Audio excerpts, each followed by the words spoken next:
Stasiun Klimatologi Badan Meteorologi, Klimatologi, dan Geofisika Minahasa Utara memperkirakan pada akhir bulan Juni nanti sebagian wilayah atau daerah di Provinsi Sulawesi Utara akan memasuki musim kemarau.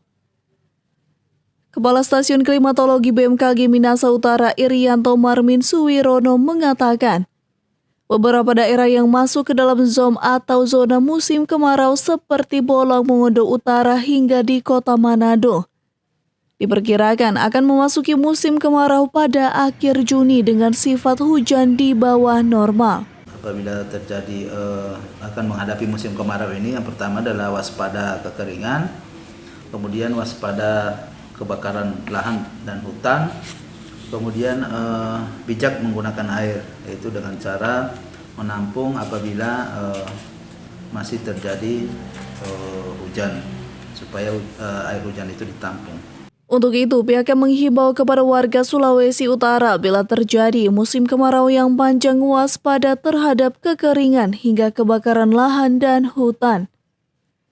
Eka Putra melaporkan untuk Kawanua TV.